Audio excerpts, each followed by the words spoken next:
Bapak Ibu hadirin yang saya hormati, dari jumlah bulan yang 12 itu Allah jelaskan minha arba'atun hurum. Ada 4 bulan yang disebut bulan yang dihormati, bulan yang disucikan, bulan yang diharamkan. 4. 3 bergandengan, 1 agak terpisah. Yang bergandengan itu Rajab, Sya'ban, Ramadan.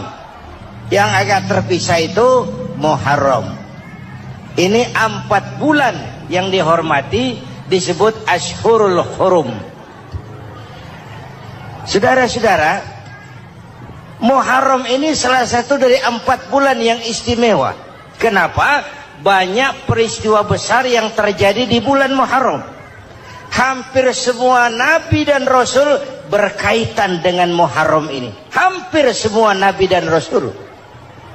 Kita akan kutip beberapa saja dalam konteks kekinian. Pertama, Allah menerima taubatnya Nabi Adam pada hari ke-10 bulan Muharram. Adam itu bapak moyang kita. Dosanya 1, makan buah khuldi. Dikeluarkan dari surga.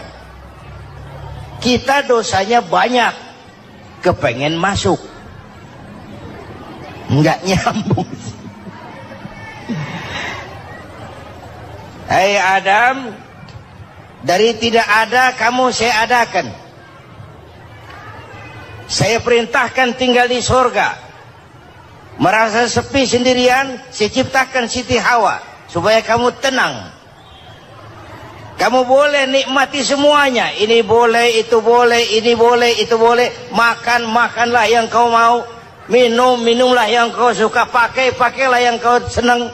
Satu yang saya minta, jangan dekati pohon khuldi. Itu kau tidak sanggup, keluar. Diusir dari surga. Sujud Nabi Adam. Kata riwayat 40 tahun sujud. Membaca Rabbana zalamna anfusana wa illam taghfir lana wa tarhamna lanakunanna minal. Itu namanya istighfarnya Nabi Adam. Istighfar itu kan mengucapkan astagfirullah, basmalah, membaca bismillah. Jangan kayak teman saya disuruh banyak-banyak baca istighfar, benar-benar dia baca istighfar, istighfar, istighfar. Bukan itu maksudnya. Nah, maka salah satu amalan yang sangat dianjurkan di bulan Muharram ini memperbanyak istighfar. Tidak ada orangnya yang tidak. Ayo jujur, ini yang kumpul di sini semua, ada nggak yang nggak punya dosa? Yang merasa nggak punya dosa, ayo ke depan. Ada? Tidak ada. Setiap kita, entah kecil entah besar, sengaja terlupa, pasti mempunyai yang namanya khilaf dan salah. Dan Allah Tuhan kita bukan Tuhan pendendam. Allah Tuhan kita Tuhan yang ramah dan rahmah. Hei manusia, dosamu banyak, tapi ampunanku lebih banyak. Salahmu besar, rahmatku jauh lebih besar. Kau sujud di hadapanku, aku bangga melihatnya. Kau menangis di hadapanku, aku senyum melihatmu. Kau berjalan menujuku, aku berlari menyambutmu. Karena itu amalan yang sangat dianjurkan di bulan Muharram ini memperbanyak istighfar. Itu kalau istighfarnya Nabi Adam. Ada istighfarnya Nabi Yunus. Ibu kenal Nabi Yunus? Di mana kenalannya? Sok tahu. Nabi Yunus itu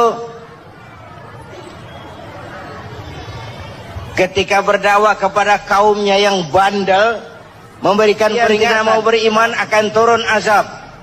Kapan Yunus? Akan. Kenapa mesti akan? Sekarang aja kalau mau saya tungguin. Kurang ajar betul ini umat. Akhirnya Nabi Nuh menghindar dengan perhitungan kalau azab tidak turun saya sudah jauh. Meragukan janji Tuhan. Lalu naik kapal. Dinaiki oleh Yunus, kapal mogok. Dicari siapa biang keroknya ini. Diundi ternyata Yunus, sampai 3 kali diundi.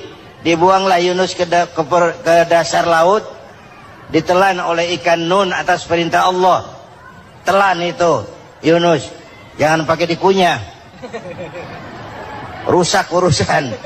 Telan saja, simpan di perutmu. Dibawa oleh ikan nun ke dasar lautan. Itu yang oleh Quran dikatakan bertemulah 3 macam kegelapan. Zulumatun salas, gelapnya tengah malam, gelapnya di dasar laut, gelapnya di dalam perut ikan. Itu namanya peteng, mbahnya gelap. Di perut ikan itulah Nabi Nuh sadar akan kesalahannya. Allah meragukan janji Allah. Ia sujud di dalam perut ikan itu, membaca la ilaha illa anta subhanaka inni kuntu. Itu istighfarnya Nabi Yunus. Dibacakan istighfar begitu, ikan sakit perut, Pak. Di dasar laut kemana mau cari apotik? Dia naik ke permukaan, memuntahkan isi perutnya. Nabi Yunus keluar dengan selamat. Itu pun terjadi pada hari ke-10 bulan Muharram. Istighfar intinya itu. Itu amalan utama bulan Muharram, memperbanyak istighfar. Allah selamatkan Nabi Nuh dari bahtera banjir yang luar biasa 10 Muharram. Allah selamatkan Nabi Ibrahim dari pembakaran Raja Namruz 10 Muharram. Setelah Nabi Ibrahim itu menghancurkan berhala-berhala, Abrahat pulang mau ibadah, lihat Tuhannya berantakan, marah besar. Siapa yang menghancurkan Tuhan-Tuhan kita ini? Ada yang lapor, kami lihat Ibrahim. Tangkap. Belum ada bukti. Tangkap dulu yang penting. Bukti belakangan. Tangkap. Wah, dikerahkanlah aparat. Tangkap Nabi Ibrahim. Disidang langsung oleh Abrahat. Oleh Namruz maksud saya. Ibrahim, kau yang menghancurkan berhala-berhala kami ini, Tuhan-Tuhan kami. Siapa bilang? Ada yang lapor. Saya dengar nggak semua berhala itu hancur. Ada yang paling besar, angkat tangan, saya lihat ada kampak di tangannya. Barangkali yang besar itu iseng tuh, yang kecil-kecil dikampakin. Tanya aja sama dia, kamu gila? Kenapa? Masa kami disuruh nanya berhala? Nggak bisa jawab. Kenapa disembah? Lebih gila mana? Tahu nggak bisa jawab kenapa disembah? Kurang ajar kamu Ibrahim. Bakar, dibakar. Ketika Ibrahim dilempar ke kobaran api yang menggunung, Allah perintah api, ya naru kuni bardan wa salaman ala Ibrahim. Hai api, dinginlah sampean. Api Madura waktu itu, Pak. Hai api, dinginlah sampean, selamatkan Ibrahim. Api tunduk kepada perintah Allah. Ibrahim masuk ke kobaran api, selembar rambut pun tidak terbakar. Kenapa? Apinya tunduk kepada perintah Allah. Kenapa? Karena Ibrahim orang yang takut kepada Allah. Api tunduk kepada perintah Allah. Kalau kita baca ayat itu, masuk ke api, mateng. Sudah hadirin yang saya muliakan, oleh karena itu selamatnya Ibrahim dari pembakaran Raja Namrud itu pun pada 10 Muharram, Yaum Asyura, hari ke-10 dari bulan Muharram. Imedia. Bapak Ibu hadirin hadirat yang saya cintai, sebagian kecil tentang Nabi Adam, Nabi Ibrahim dan Nabi Yunus, tapi saya belum menceritakan tentang Nabi Nuh tadi. Mengulang kaji, Nabi Nuh salah seorang rasul yang masuk ulul azmi 5 besar, karena memang perjuangannya menggambarkan satu usaha yang ulet dan luar biasa. Beliau diberi umur 950 tahun, lalu berdakwah selama 900 tahun, sore, pagi, siang, malam, dapat pengikut tidak lebih 80 orang. Rata-rata 10 tahun satu. Kalau saya minta berhenti aja jadi nabi, Pak. Ustadz mana masih mau buka pesantren? 10 tahun buka pesantren, yang nyantri cuma 1. Pedagang mana yang masih mau dagang? 10 tahun dagang, yang beli 1. Pimpinan partai mana yang masih mau kampanye 10 tahun buka partai yang nyoblos 1? Bangkrut. Umatnya bandel, kurang ajar, durjana, bajingan, tengik. Umatnya Nabi Nuh ini kalau diceramahi telinganya ditutup dengan tangannya. Nabi Nuh akhirnya rekes, Tuhan, siang malam saya berdakwah kepada umat ini, tiap kali saya sampaikan dakwahmu mereka tutup telinganya dengan tangannya, alergi dengar ceramah. Apa itu ceramah? Non profit. Saudara-saudara, jadi mau kamu gimana Nuh? Sudah Tuhan, habiskan saja orang kafir. Nanti kalau punya anak, anaknya pun kafir moyangnya sikat habis. Biasanya kalau bapak kalong, anak kampret. Bapak nyolong, anak nyopet. Fotokopi gimana aslinya? Hampir habiskan saja. Itu mau kamu Nuh? Iya. Oke. Nanti aku turunkan banjir Nuh. Buat kapal. Dengan apa saya harus buat kapal Nuh? Ya dengan kayu, kata Tuhan. Kayunya dari mana Tuhan? Ya dari pohon Nuh. Pohonnya belum ada Tuhan. Ya tanam dulu Nuh. Bikin kapal kayunya nanam pohon. Apa artinya? Perjuangan perlu kesabaran. Sukses itu ada prosesnya. Nggak bisa simsalabim abracadabra lalu kita mau sukses. Semua ada prosesnya. Walaupun kenyataannya begitu. Sukses banyak bapaknya, gagal itu yatim. Kalau kita sukses banyak yang ngakuin. Yang baru ketemu pakai manggil encing. Ketemu baru. Tapi sukses banyak bapaknya. Gagal yatim, nggak ada yang mau ngakuin kalau kita gagal itu. Udah bikin kapal dengan kayu di tengah kampung, bikin kapal ini. Bayangkan di tengah kampung bikin kapal, orang kafir makin menjadi-jadi. Lihat Nuh, kenapa? Makin sarap. Bikin kapal di tengah kampung mau belayar kemana? Tuh lihat, kalau orang nggak tahu tujuan, mountain setengah jalan. Proses yang dinilai bukan finalnya. Ya kayak gitu kesimpulannya. Saya enaknya sendiri. Bikin kapal, kapal mendekati selesai, ini orang kafir rame-rame datang ke kapal Nuh. Mau apa? Buang najis. Sakit perut berangkat ke kapal Nabi Nuh. Nongkrong, dapat 2-3 tumpuk, pulang. Penuh lantai kapal dengan najis manusia. Inilah perjuangan. Bukan jalan raya lurus bertabur bunga di kanan kirinya. Banyak onak dan caci maki, antipat, segala macam. No. Ada orang tua dasar kafir, kurang ajar, sudah stroke berangkat juga ke kapal Nuh. Mau buang najis, pincang-pincang digotong orang. Selesai buang najis dia bangun mau pulang, pegangan tiang kapal terpeleset jatuh di atas tumpukan najis. Terjadi keajaiban, yang struknya sembuh, lumpuhnya hilang, berangkat digotong-gotong pulang jalan gagah sekali. Tapi orang kampungnya heran, ente sudah sembuh? Sudah. Berobat di mana? Kok begitu paten? Di kapal Nuh. Masih banyak.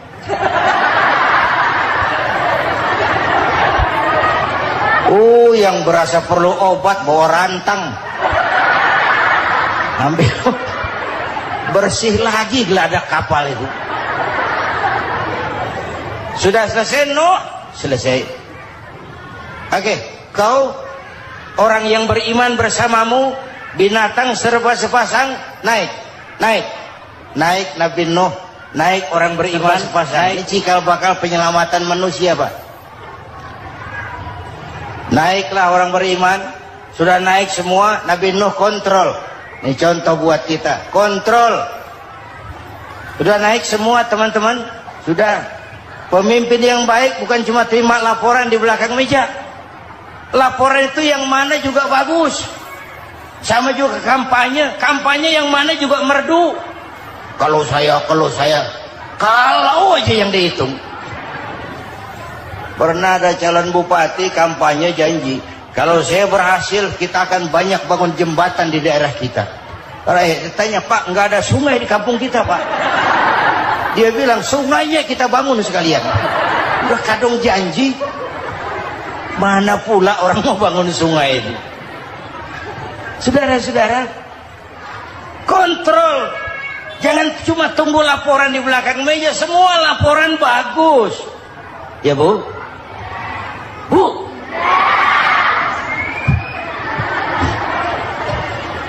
Nabi Nuh kontrol. Sudah naik semua? Sudah, Nuh. Pulan bin Pulan naik. Naik, Nuh. Paimin bin Tukijo naik. Kami lihat naik. Ada orang Jawa juga, Kiai. Ada. Sudah kontrol. Kanan anak saya ikut nggak naik kapal? Kami tidak lihat itu, Nuh. Kanan. Ini potret.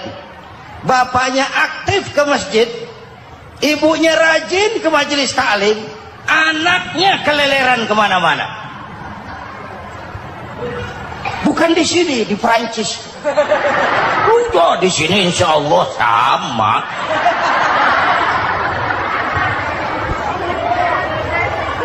Nuh karena sayang anak, Nuh karena cinta anak, Nuh karena tanggung jawab anak, cari naik ke atas kapal.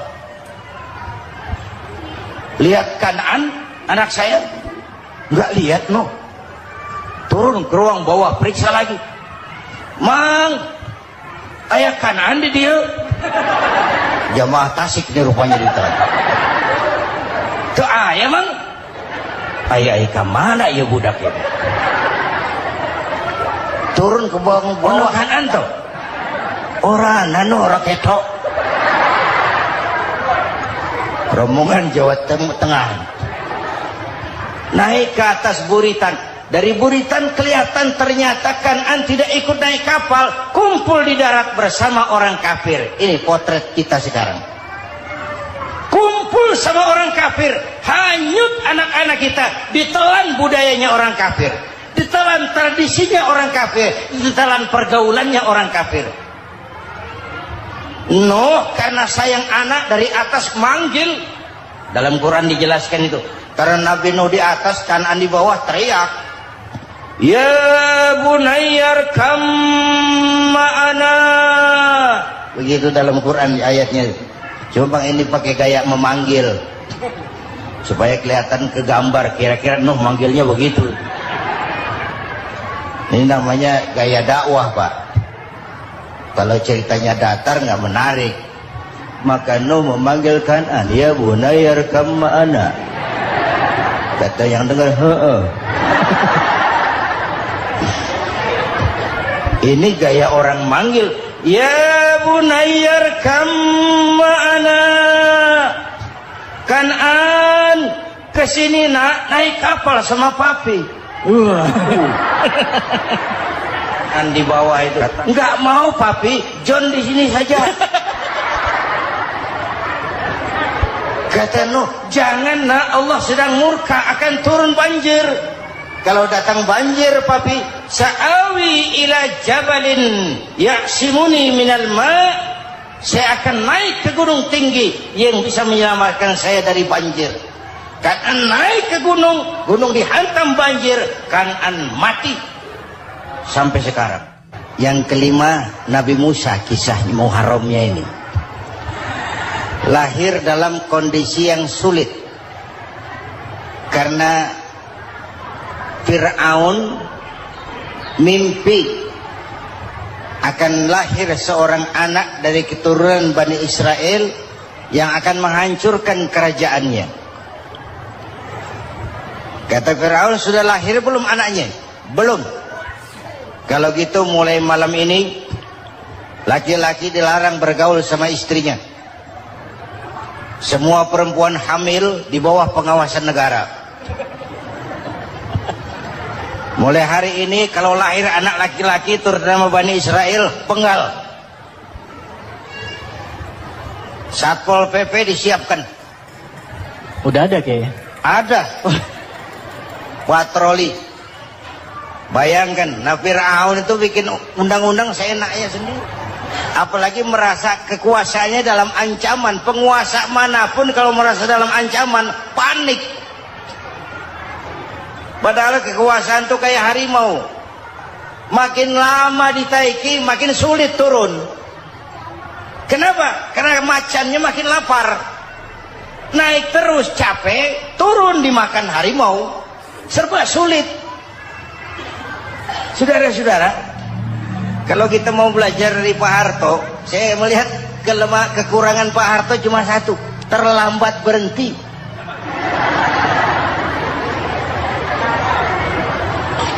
Terlambat berhenti. Di sekelilinginya banyak tukang-tukang jilat, tukang-tukang semir. Pak, kalau tidak ada Bapak kami bagaimana, Pak?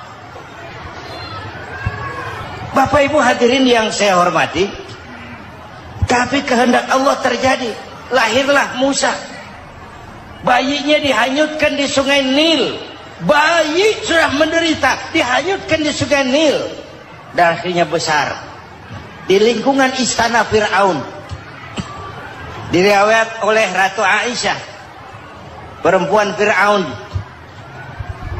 Setelah mulai berjuang, terjadilah itu. Musa dan pengikutnya dikejar oleh Fir'aun. Sampai di tepi laut, Allah wahyukan Musa, lempar tongkatmu ke laut. Dalam kondisi darurat, mukjizat tiada jalan. Kondisi darurat. Kalau tidak, mukjizat itu maunya Allah, bukan maunya Nabi. Nabi nggak kuasa. Allah yang mau. Tapi hidup Nabi bukan mukjizat, manusiawi. Tidak mentang-mentang ada mukjizat tongkat, tiap sulit main tongkat. Nggak usah berjuang kalau begitu. Itu darurat menyelamatkan umat. Tongkat dilempar ke laut, laut terbelah. Laut terbelah. Itu secara visualnya bisa kita lihat dalam film The Ten Commandments. Udah nonton belum? Urusan nonton kalah sama Ustadz bagaimana sih? Ten Commandments, 10 firman Tuhan. Tekniknya bagus tuh. Bagaimana laut terbelah. Musa lewat, Fir'aun mengejar. Musa sampai di ujung sana, Fir'aun masih di sama tengah perjalanan. Laut nutup kembali. Laut menutup kembali, Fir'aun tenggelam. Cengap-cengap di lautan. Begitu nafas sampai di tenggorokan, Fir'aun sambil cengap-cengap itu, amantu bi Rabbi Musa wa Harun. Duh, kalau begini mah saya juga percaya sama Tuhannya Musa. Malaikat maut jengkel, goblok loh. Terlambat sekarang. Ditenggelamin terus. Modar. Musa selamat. Fir'aun mati. Jenazahnya, jasadnya terdampar di pinggir laut. Beberapa waktu kemudian ditemukan di balsam, diawetkan. Itu sesuai janji Quran. Wa kadzalika nunajjika bi badanika litakuna liman khalfaka ayah. Kami selamatkan badan kamu agar jadi pelajaran bagi orang-orang sesudah kamu nanti. Janji Quran tepat. Janji itu 14 abad yang lalu. Jasad Fir'aun ditemukan, dimumi, diawetkan, dibalsam di bawah nama Farao Ramses II. Sekarang tersimpan di Museum Negara di Mesir. Kapan-kapan nanti ibu main ke Mesir, mampir. Naik ojek paling berapa itu? Oh, orangnya tinggi, hidungnya mancung. Pokoknya pantaslah jadi Fir'aun. Selamatnya Musa di kejaran Fir'aun di ujung sana itu terjadi pada hari ke-10 bulan Muharram, yang oleh orang Nasrani diperingati dengan hari raya Paskah. Mereka melaksanakan puasa, mensyukuri nikmat keselamatan dari kejaran Fir'aun. Makanya kalau kita ikut puasa di bulan Muharram bukan mengikuti syariatnya Nasrani, salah. Karena Nabi mengajarkan, itu sumbernya. Bukan ikutan sama ibadahnya Israel. Tapi memang agama ini kan merupakan mata rantai. Datang Rasul baru melengkapi Rasul sebelumnya, datang Rasul baru melengkapi Rasul sebelumnya. Mata rantai yang berkaitan. Setelah Muhammad selesai, selesailah tugas Nabi dan Rasul. Selesailah misi Nabi dan Rasul. Tidak ada Nabi lagi sesudah Nabi Muhammad. Itu harga mati, titik. Gak ada kompromi. Siapapun sekarang ini nggak datang ngaku jadi Nabi, wajib tidak percaya. Wajib tidak percaya. Tapi kaitannya memang kita bilang Nasrani, orang bahasa Arab, bahasa Ibraninya Nazaret,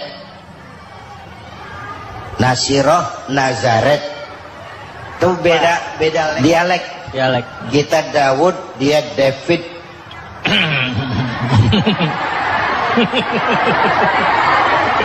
Ibrani. Kita Ali, dia Alek. Kita Sulaiman, dia Solomon. Kita Camat, dia Comot. Ini yang ngomong ini comot sembarang. Ini dia. Bapak dan Ibu jamaah yang saya cintai, pertanyaan pertama, hijrah qalbiyah.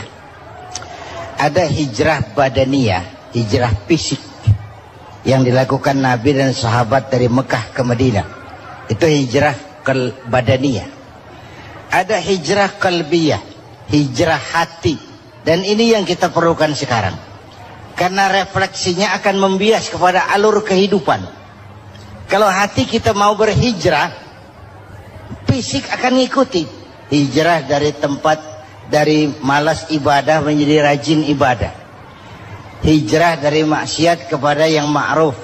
Dari berpecah belah menjadi bersatu. Hijrah seperti itu yang sangat kita perlukan. Apalagi masyarakat ini paternalistik. Kita harus hijrah mental sekarang ini.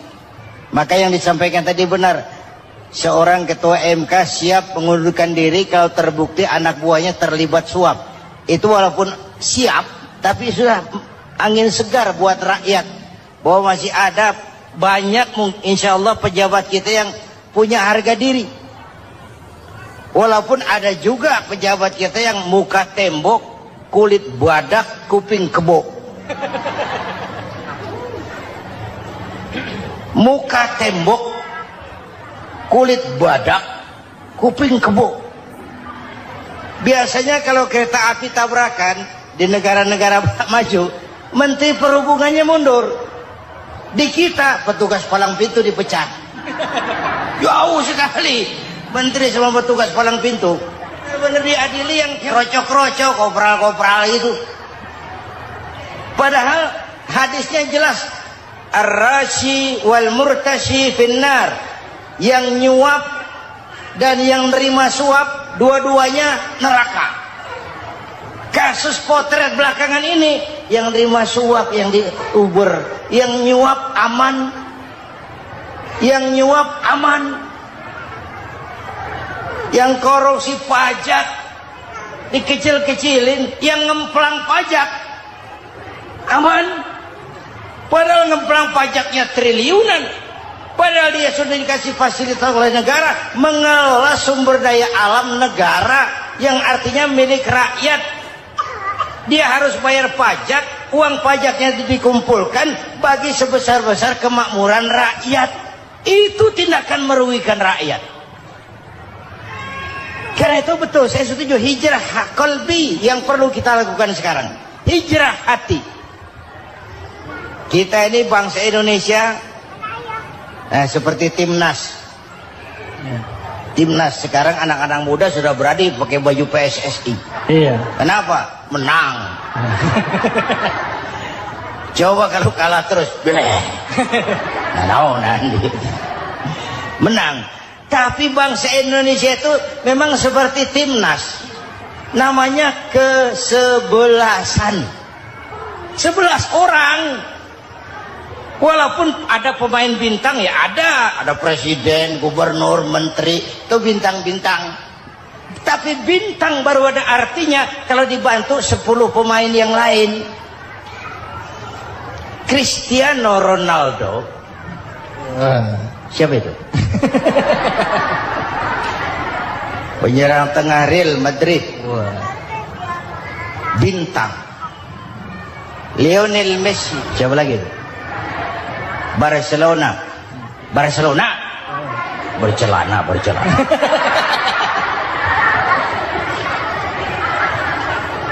Michael Rooney, bintang Manchester United. Ronaldo baru bintang, Messi baru bintang kalau ada 10 pemain yang lain. Bagaimanapun hebatnya Cristiano Ronaldo, kalau sendirian lawan satu kesebelasan babak belur. Itulah kita, bangsa Indonesia. Kita satu kesebelasan, harus saling memperkuat. Ada bangsa kita ini yang jadi jaksa, ada yang jadi hakim, ada yang jadi polisi. Itu posisi penyerang tengah, kiri luar, kanan dalam, back, striker, kiper, posisi. Tapi sadar kita satu kesebelasan, Bung. Jangan bikin gol ke gawang sendiri. Kalau punya bola bagus, operan dong sama temannya. Yang bisa menciptakan gol, operan. Ada yang jadi pengusaha besar, bagus boleh. Punya untung besar, operan. Kasih masjid, kasih pesantren, operan. Ini kesebelasan kita kalau punya bola pelitnya setengah mati, Pak. Nggak mau ngoper. Bawa sendiri, mending bikin gol. Enggak. Kita ini satu kesebelasan. Satu sama lain harus saling memperkuat. Bahwa ada penyerang tengah, itu si posisi. Tapi kalau memang peluang memungkinkan, ayo dong operan. Saya iri sama kesebelasan Nasrani di Indonesia. Mereka kalau punya bola operannya cakep. Gereja cepat selesai, rumah sakit Kristen cepat selesai. Kenapa? Operannya bagus. Kita ini kalau punya bola bawa sendiri, nggak mau ngoper. Maka masjid nggak selesai-selesai. Madrasah banyak yang bocor. Rumah sakit Islam kalah bersaing. Kenapa? Operannya berat. Yuk menyadari kita ini timnas, satu kesebelasan. Jangan menjegal kawan seiring, kawan sendiri dijegal. Sudah musuh terlalu kuat, gawang sendiri dijebol.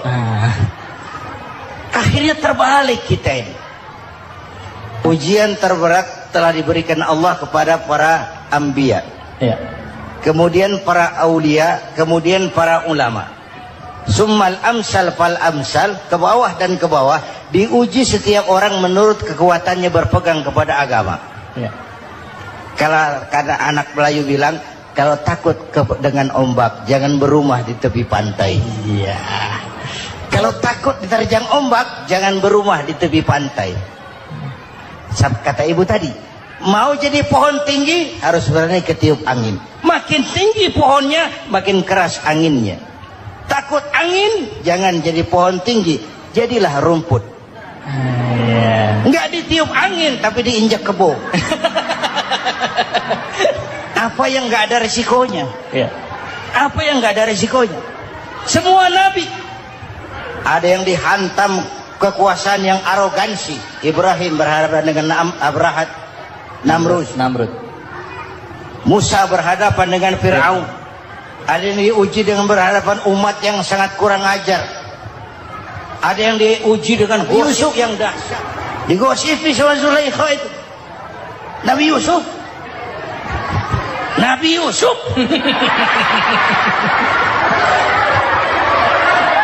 Yusuf. Yang namanya gosip itu kan menyebarkan keburukan orang. Kalau benar saja hukumnya ghibah. Kalau salah hukumnya fitnah. Fitnah lebih bahaya dari pembunuhan. Benarnya ghibah, salahnya fitnah.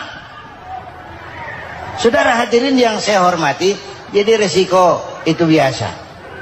Tidak ada yang tanpa resiko. Kalau takut ombak, jangan berumah di tepi pantai. Tinggal bagaimana kita menyikapinya.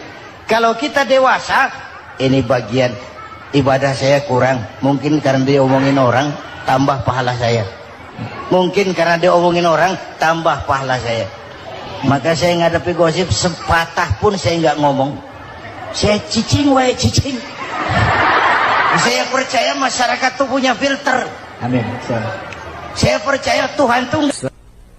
Pada pertemuan terdahulu sudah kita bicarakan bahwa orang yang menjalankan ibadah Ramadan dengan baik, dalam arti siang dia laksanakan ibadah puasa, sementara dia hidupkan malam-malam Ramadan dengan sholat tarawih, i'tikaf, tadarus Al-Quran dan sebagainya. Orang yang semacam itu keluar dari Ramadan dijanjikan oleh Allah, ghufira lahu ma taqaddama min zambihi, diampunkan segala dosa yang pernah dia kerjakan. Sehingga ia keluar dari bulan Ramadan seperti bayi baru dilahirkan oleh ibunya, bersih, tidak punya dosa kepada Allah lantaran sudah dibersihkan oleh ibadah Ramadan. Jadi dalam Islam dosa itu ditebus dengan taubat, dengan amalan kita sendiri, bukan dengan uang, tidak juga dengan beras. Saya percaya kalau dosa bisa ditebus dengan beras misalnya, barangkali Menteri Pertanian akan lebih dulu masuk surga. Kalau dosa bisa ditebus dengan uang, mungkin Gubernur Bank Sentral atau para Menteri Keuangan akan menjadi penghuni surga nomor wahid. Dalam Islam dosa ditebus dengan taubat kepada Allah. Orang yang melaksanakan ibadah dengan baik di bulan Ramadan, keluar Ramadan, masuk 1 Syawal seperti bayi baru dilahirkan oleh ibunya. Pantas dia mengucapkan minal aidin, semoga kami termasuk orang yang kembali kepada fitrah, suci, bersih. Dia rayakan hari itu, hari di mana dia kembali kepada kesucian. Itulah hakikat daripada Idul Fitri. Dengan kata lain, Idul Fitri ini tidak bisa dilepaskan kaitannya dengan ibadah Ramadan. Hanya oleh karena kita melaksanakan ibadah Ramadan, maka kita rayakan Idul Fitri. Dengan bahasa yang lebih langsung, sebenarnya yang berhak merayakan Idul Fitri mereka yang mengisi Ramadan dengan kegiatan ibadah. Saudara-saudara kaum muslimin yang berbahagia, lalu bagaimana prosesnya? Yang pertama, manakala datang senja akhir Ramadan, wajiblah kita mengeluarkan zakat fitrah. Sebab Rasulullah sallallahu alaihi wasallam bersabda, "Saumul 'abdi mu'allakun ma baina as-sama'i wal ardi hatta yuaddiya shadaqatal fitri." Sesungguhnya puasa seorang hamba bergantung antara langit dan bumi, yakni belum diterima oleh Allah sampai dia mengeluarkan zakat fitrahnya. Memang boleh mengeluarkan zakat fitrah itu sejak awal Ramadan. Itu waktu yang dibolehkan. Jadi saudara tidak mau sibuk, begitu 2 hari puasa lalu bayar zakat fitrah, boleh. Tetapi waktu yang wajib sejak terbenam matahari akhir Ramadan. Waktu yang terbaik untuk membayar zakat fitrah selesai sholat subuh sebelum orang berangkat melaksanakan sholat Idul Fitri. Waktu yang makruh setelah orang selesai sholat Idul Fitri lalu baru bayar zakat fitrah, makruh di situ. Sedangkan waktu yang haram apabila matahari terbenam pada hari raya tanggal 1 Syawal baru mau bayar zakat fitrah, sudah haram hukumnya. Jadi diawali dengan membayar zakat fitrah. Dan ini merupakan realisasi daripada latihan puasa, cinta kepada fakir miskin. Orang bilang kan bulan Ramadan itu katanya bulan latihan. Kata orang Jawa, month of training. Bulan latihan. Apa sih perlunya latihan? Kalau PSSI masuk latihan, tentu keluar latihan mainannya makin bagus. Elias Pikal masuk latihan, keluar latihan gaya tinjunya makin hebat. Itu perlunya latihan. Kalau latihan tiap hari tapi main kalah terus, orang kan bilang buat apa latihan kalau main kalah terus. Kita muslimin selama Ramadan sebulan penuh masuk latihan. Latihan sabar, latihan jujur, latihan disiplin, latihan sederhana, latihan mengendalikan nafsu. Berhasil atau tidaknya latihan itu kelihatan dalam gaya hidup kita sesudah keluar Ramadan. Kalau tidak, Ramadan sabar, habis Ramadan habis sabarnya. Ramadan rajin ke masjid, selesai Ramadan selesai ke masjidnya. Ramadan rajin baca Quran, selesai Ramadan selesai rajinnya. Itu pertanda latihan tidak berhasil.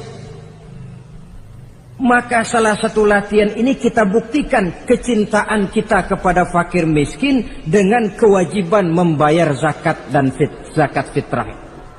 Ya Allah, sudah saya rasakan bagaimana tidak enaknya lapar dan haus. Sudah saya rasakan bagaimana tidak enaknya penderitaan orang-orang fakir dan miskin yang tiap hari kelaparan dan kehausan. Sebagai pertanda ya Allah, saya keluarkan zakat fitrah ini untuk orang-orang fakir dan miskin. Itu kita keluarkan pada saat matahari akhir Ramadan terbenam. Masuk malam pertama bulan Syawal. Malam takbiran kalau istilah di kampung kita ini.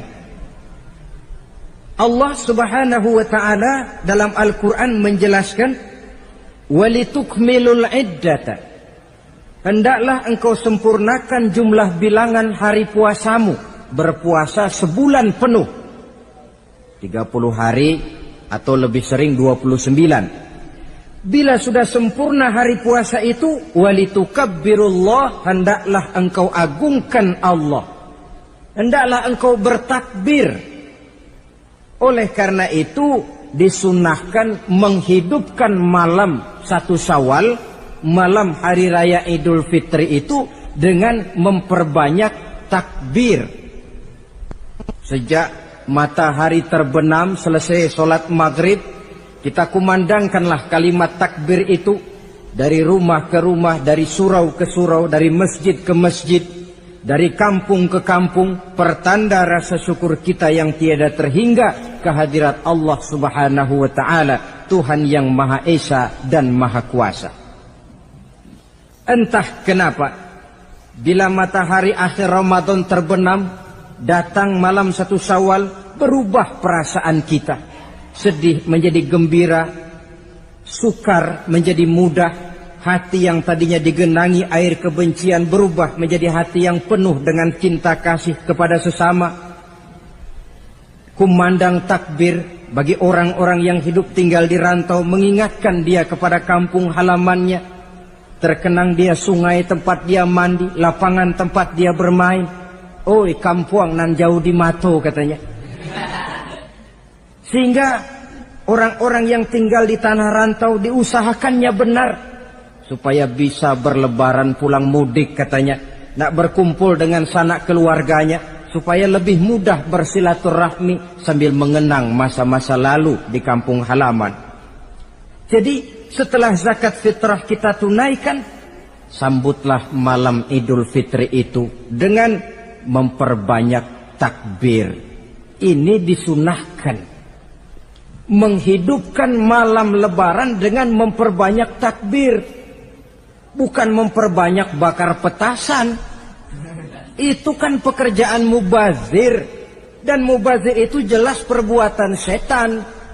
Ada yang bilang katanya bakar petasan itu nambah syiar. Syiar macam mana datang dari petasan? Sebagian lagi Berjaga-jaga juga, tapi bukan dengan memperbanyak takbir. Bergadang-gadang di pinggir jalan, ngebut dengan kendaraan aneka warna. Tidak itu yang diajarkan agama. Berkumpul kita di surau, berkumpul kita di masjid, paling kurang berkumpul di rumah dengan keluarga. Ramai-ramailah kita bertakbir, memanjatkan puji dan syukur kepada Allah. Ya Allah, kalau tidak lantaran petunjukmu, sulit rasanya melaksanakan perjuangan yang berat sebulan penuh ini. Melatih diri, membina takwa, mengharap ridho. Dengan lapar, melilit perut. Dengan haus, mencekik kerongkongan. Bersyukur kami kepadamu ya Allah. Dan sebagai pertanda, kami kumandangkan kalimat takbir, memuji keagungan dan kebesaranmu. Allahu Akbar, Allahu Akbar, Allahu Akbar, walillahil hamd. Saudara-saudara kaum muslimin rahimakumullah. Di dalam satu hadis dari Ubadah bin Samit diriwayatkan oleh Imam Tabrani, bersabda Rasulullah sallallahu alaihi wasallam, "Man ahya lailatal fitri lam yamut qalbuhu yauma tamutul qulubi."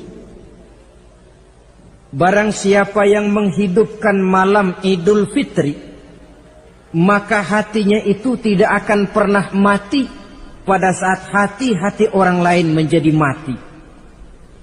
Kita yang paling khawatir dalam hidup ini, pada saat hati kita sudah mati, selagi jasad masih hidup, menjadilah kita bangkai berjalan dalam pandangan Allah. Badan hidup tapi hati mati, bangkai berjalan dalam pandangan Allah. Jadi ini hakikat merayakan Idul Fitri. Puasa Ramadan sebulan penuh, malamnya ibadah, menunaikan zakat fitrah, lalu malamnya menghidupkan malam dengan takbiran. Yang terjadi kan kita lihat adat yang dibesarkan, ibadat ditinggal. Puasa tidak, tarawih apalagi, lebaran kurang seminggu sudah lebih sibuk dia daripada yang puasa. Ke pasar kayaknya pasar mau dibeli semua. Rumah pun dicat, dikapur, baju diperbarui. Itu kan kulit.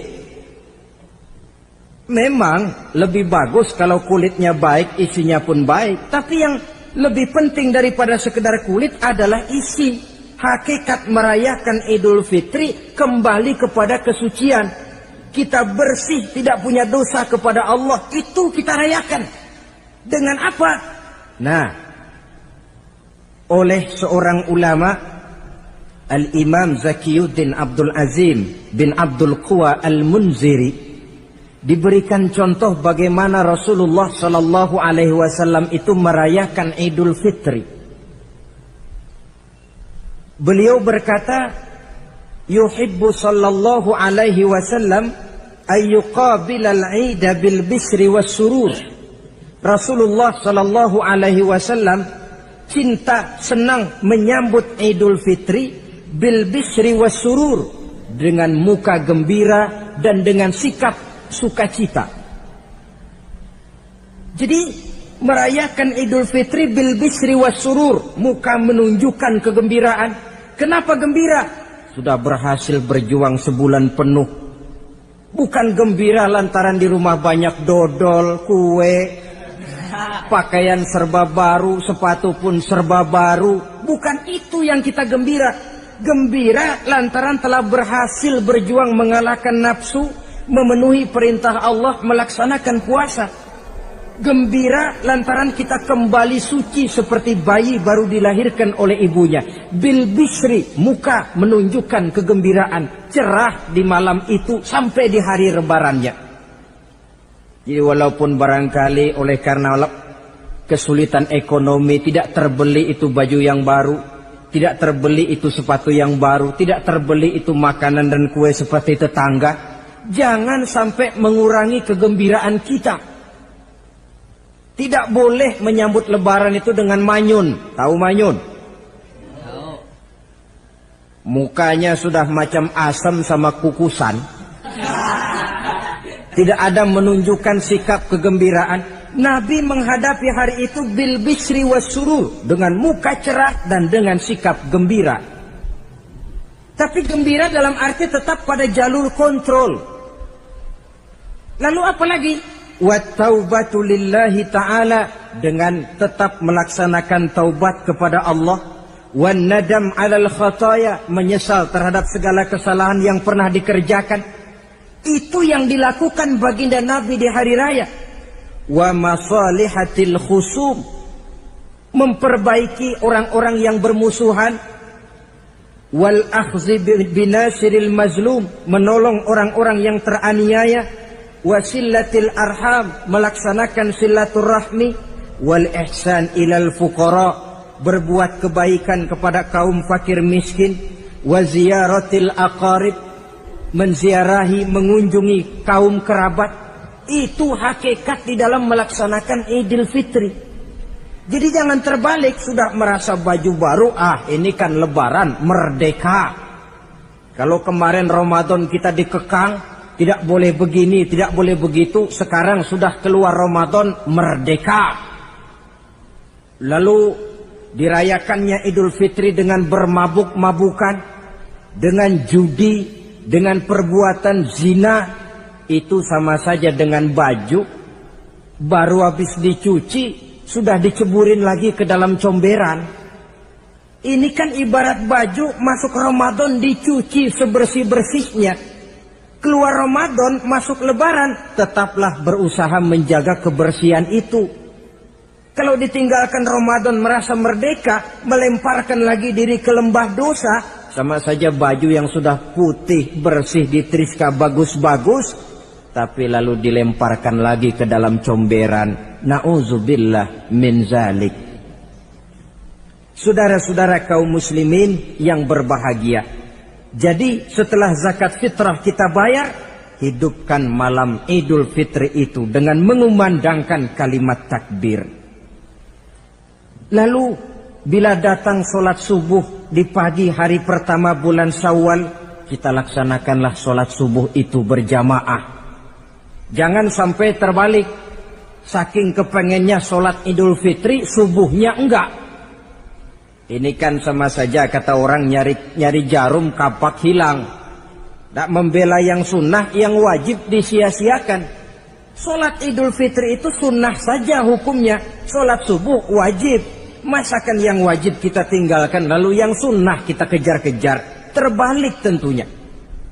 Lalu manakala usai kita sholat subuh masih mengumandangkan takbir, bersiap-siaplah kita untuk berangkat menunaikan sholat Idul Fitri.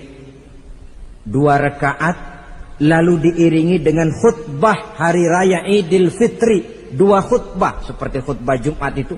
Khutbah pertama dan khutbah kedua.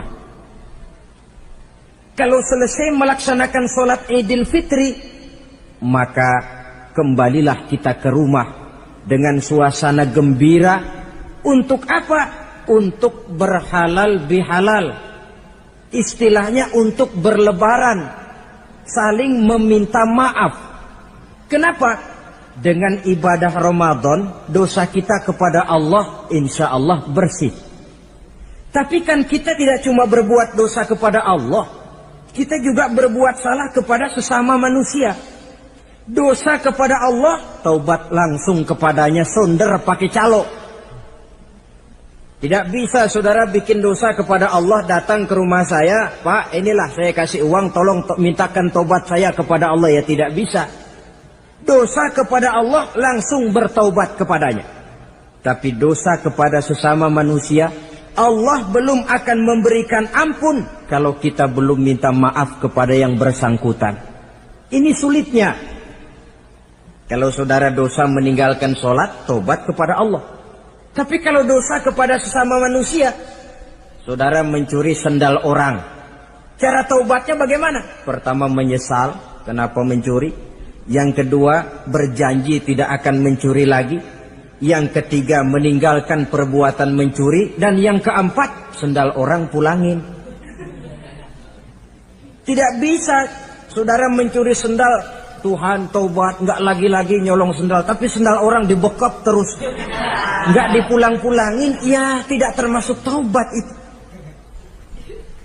Itulah sebabnya selesai sholat Idul Fitri, kita pun meminta maaf. Nah, siapa yang harus lebih utama kita mintakan maaf?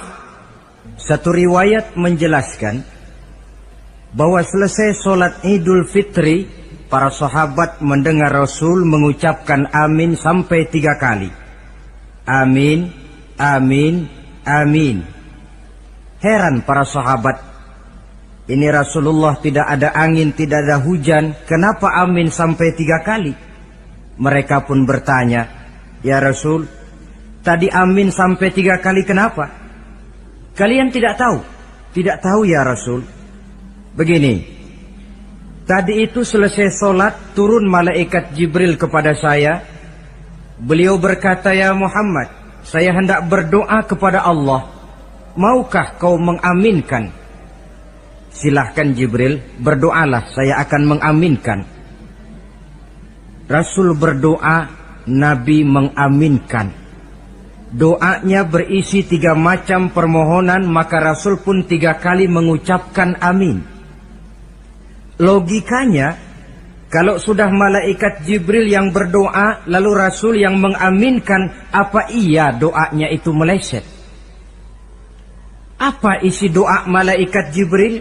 Yang pertama doa beliau, ya Allah, hari ini, 1 Syawal ketika itu, saya mohon kepadamu, janganlah engkau terima puasa dan ibadahnya anak yang durhaka kepada kedua orang tuanya. Rasul di belakang, amin. Anak yang durhaka kepada ibu bapaknya. Ya Ramadan dia puasa di siang hari, malam dia taraweh, dia tadarus Al-Quran. Kalau sudah durhaka kepada ibu bapaknya, ibadahnya didoakan oleh malaikat Jibril, diaminkan oleh Rasul agar tidak diterima oleh Allah Subhanahu wa ta'ala. Sebab itu manakala usai sholat Idul Fitri, pulang kita ke rumah, bersimpuhlah kepada ibu bapak, meminta maafnya, meminta ridhonya.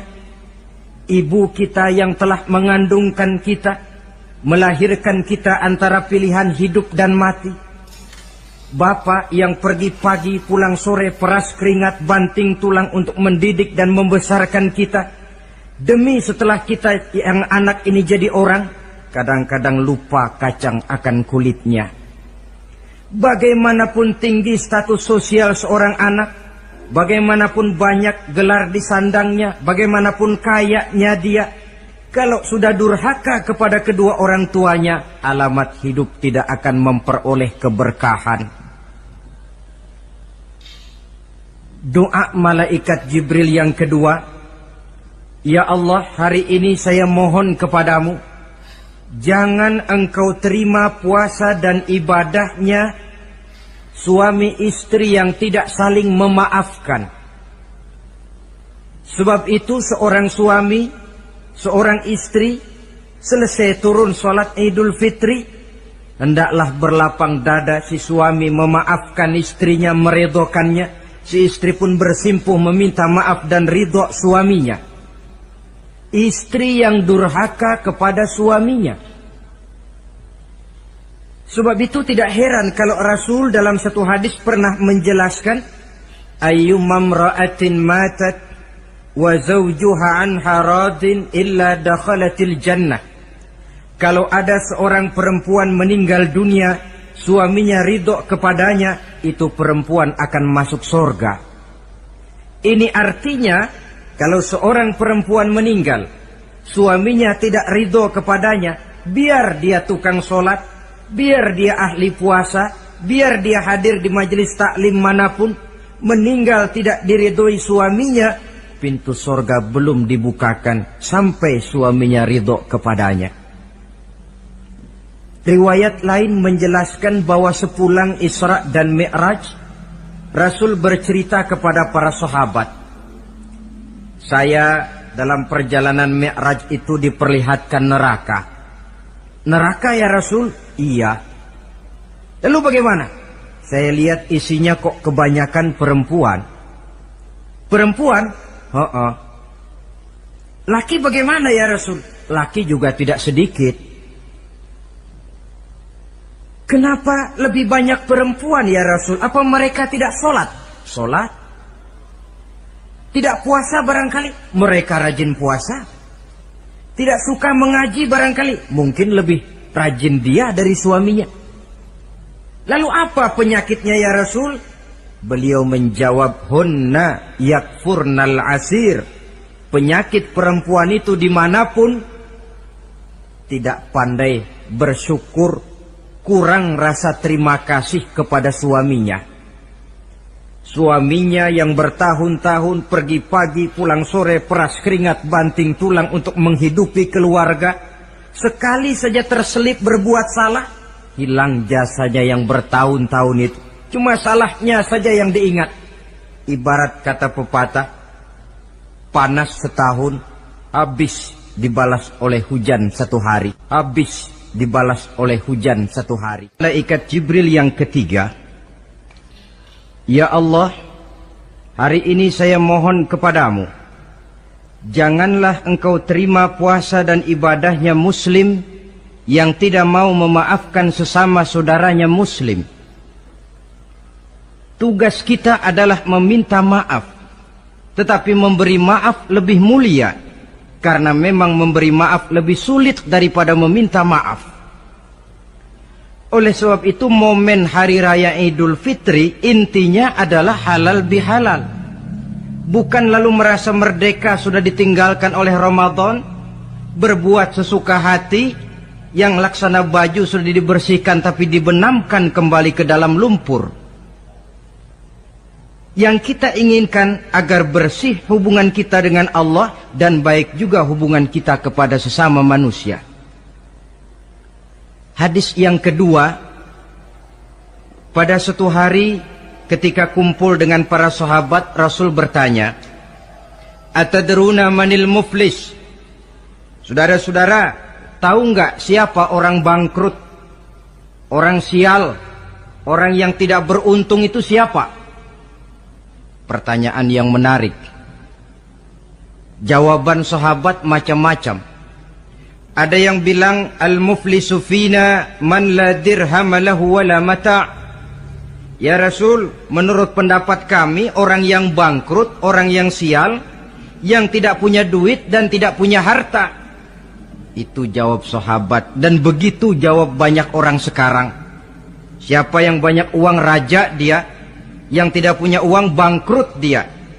Sampai-sampai pepatah orang Arab bilang, innad darahima fil amakini kulliha taksur rijala mahabatan wa jalala. Uang itu di mana-mana katanya bikin hebat orang yang memilikinya. Coba lihat orang yang tidak punya uang dengan yang punya uang, jangan gaya hidupnya, gaya jalannya saja lain. Coba orang kerja itu hari Kamis sama hari Sabtu lain jalannya. Hari Kamis loyo, lesu, manyun. Tapi kalau sudah hari Sabtu gagah bukan main. Kenapa? Ada uang di kantongnya. Wahia lisanun liman arada fasahatan. Uang adalah lidah yang paling fasih untuk bicara. Bicara lidah macet, coba uang yang bicara talk share. Wahia silahun liman arada qitalan. Uang juga senjata paling ampuh bagi orang yang mau maju ke medan perang. Tapi apa benar begitu? Rasul menjawab, innal muflisa min ummati, orang yang bangkrut dari golongan umatku. Umatku bukan orang lain, bukan mereka yang tidak punya uang, kata Rasul, bukan mereka yang tidak banyak hartanya. Orang yang bangkrut dari golongan umatku, may ya'ti yaumal qiyamah bi salatin wa siyamin wa zakatin. Orang yang di hari kiamat nanti datang menghadap Allah dengan membawa pahala solat. Sebab waktu di dunia dia tukang solat. Menghadap Allah dia setor, ya Allah ini pahala solat saya. Solat wajibnya, solat sunnah rawatib nawafilnya. Wasiyamin, pahala puasa juga dia bawa setor kepada Allah. Baik puasa wajib Ramadan, puasa sunnah Senin Kemis, puasa sunnah 6 hari di bulan Syawal. wa zakatin, pahala zakatnya juga dia bawa menghadap Allah di satu pihak. Cuma sayang kata Allah, wa ya'ti qad syatama haza, dia juga datang membawa dosa karena pernah mencaci maki orang. Wa qazafa haza, pernah memfitnah orang. Wa akala mala haza, pernah memakan harta orang dengan cara yang batil. Wa syafaka dama haza, mengalirkan darah orang tanpa alasan yang benar. Di satu pihak datang membawa pahala ibadah, di lain pihak datang menyandang dosa kepada manusia. Kalau ini yang terjadi, bagaimana nasib kita? Kata baginda Rasul, maka diambillah dosa orang yang pernah kita fitnah. Untuk apa? Diberikan kita. Sudah enak-enak, ya Allah, ini pahala solat saya. Tahu-tahu datang orang, sebentar ya Allah, orang ini waktu di dunia memang ahli solat, tapi saya tanpa salah pernah difitnah. Sakit hati saya, hancur nama baik saya lantaran ulahnya. Saya menuntut keadilan. Benar, orang ini pernah kau fitnah? Benar ya Allah. Kalau begitu pahala solatmu sini, kasihin orang yang kau fitnah. Habis pahala solat, datang lagi orang menagih, ya Allah, dia memang waktu di dunia ahli bayar zakat, tapi juga dia sering makan harta orang dengan cara yang batil. Benar? Benar ya Allah. Sini, pahala zakatmu berikan kepada orang yang hartanya kau makan dengan cara yang batil. Fa in faniyat hasanatuhu qabla ayyuqda ma alaihi, kalau pahala kebaikannya sudah habis untuk nutup hutang dosa, sementara tagihan datang terus, ukhiza min khotoyahum, maka diambillah dosa orang-orang yang pernah kita fitnah, kita caci maki, kita zolimi, untuk diberikan kepada kita. Apa enggak bangkrut ini? Sudah pahala dipretelin, dosa dikasih lagi. Ibarat orang dagang, modal habis, tagihan utang datang terus. Apa pasalnya ini? Dia cuma baik kepada Allah. Solatnya betul, puasanya bagus, zakat dia bayar. Tapi kepada sesama manusia, dia tukang fitnah, tukang mencaci maki, ahli makan harta orang dengan cara yang batil. Bangkrut nasibnya di akhirat nanti. Maka keliru kalau momen Idul Fitri itu dimanfaatkan untuk sesuatu yang merusak arti kesucian, merusak arti fitrah. Mari kita dengarkan hadis dari Wahab bin Munabbah. Inna iblis alaihi la'nah yasihu fi kulli yaumi idin. Iblis tiap hari raya Idul Fitri teriak-teriak. Akibat teriakannya, laskarnya, bala tentaranya kumpul. Ya Sayyidana, man aghdabuka? Wahai junjungan kami, kata bala tentara iblis ini. Kenapa teriak-teriak macam itu? Apa yang bikin Tuhan begitu jengkel? Kasih tahu saja sama kami, biar kami hancurkan siapa yang telah menyakitkan hati Tuhan. Kata iblis, tidak ada yang nyakitin hati saya. Cuma kamu perlu tahu, kata iblis, innallaha qad ghafara li hazihil ummah fi hadzal yaum. Hari ini, hari Idul Fitri, Allah telah mengampunkan dosa umat yang berpuasa. Itu yang nyakitin hati saya. Setengah mati saya menggoda mereka, supaya mereka mabuk, supaya mereka zina, supaya mereka judi, supaya mereka merusak.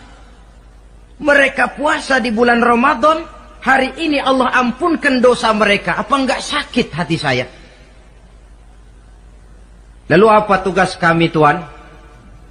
Kata tentara iblis ini, fa'alaikum an tusghiluhum bil lazat wa syahawat wa syurbil khamr. Kata iblis, kasih komando dia, begini saja, kau rusak mereka, umat Islam yang dosanya hari ini diampuni, kau rusak mereka bil lazat, dengan segala macam kelezatan, wasyahawat dengan memperturutkan hawa nafsu, wasyurbil khamr dengan meminum minuman yang memabukkan di hari raya Idul Fitri ini. Jadi kalau mereka datang bermaaf-maafan, Allah sudah mengampuni dosa mereka, tolong kau rusak suasana itu.